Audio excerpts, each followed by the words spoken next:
Le Belém, ce fameux 3-mâts fin comme un oiseau qui a hissé haut les couleurs olympiques pendant près de 2 semaines. Oui, alors le Belém qui est déjà ce matin au large des Calanques. Bonjour Aymeric Gibet. Bonjour Lionel. Vous êtes le capitaine de ce navire d'exception qui transporte donc un véritable trésor. Cette flamme olympique, où est-ce qu'elle se trouvait à bord de votre 3-mâts ? Alors elle a eu un lieu d'arrivée qui était le Grand Rouf, un salon d'apparat, mais elle n'est pas restée que dans le Grand Rouf parce qu'en fait elle a vraiment vécu avec nous, notre équipage, nos 16 éclaireurs, et puis accompagnée de 3 gardiens. Donc vous voyez par exemple les gardiens la prenaient avec eux pour dormir. Et puis au-delà de cette vie habituelle où elle a participé à la cuisine, elle mangeait avec nos éclaireurs, on a eu cette chance incroyable. C'était un petit pari fou que je m'étais lancé, c'était de faire monter la flamme olympique tout en haut du grand mât du Belém. Et c'est chose faite.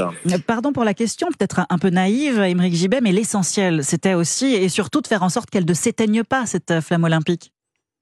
Alors c'est pas une question naïve, c'est une question de bon sens.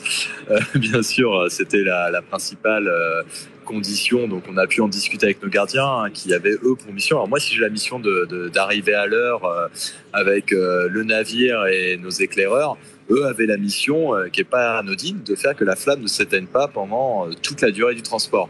Donc c'est vrai qu'on va arriver à Marseille, il va y avoir plein de sentiments, mais je pense que les gardiens, eux, ils auront un peu un relâcher de pression parce qu'ils pourront dire fin de mission. Alors depuis hier, Aymeric Gibet, le Belém est sous haute surveillance au large, parce que là encore, il s'agit d'éviter tout incident. On va avoir les yeux du monde qui seront braqués sur nous d'ici quelques instants. Il va y avoir beaucoup de monde sur l'eau, donc il y a un besoin nécessaire de sécuriser la zone. En fait, il y a un corridor qui va être créé, donc l'idée c'est qu'on puisse tous parader ensemble. Et le Belém devant être en tête symboliquement, donc déjà il y a une organisation pour le fait que personne ne puisse passer devant le Belém. Donc forcément il y a besoin de vraiment réglementer les zones pour que le spectacle nautique soit aussi beau vu de la mer que de la terre.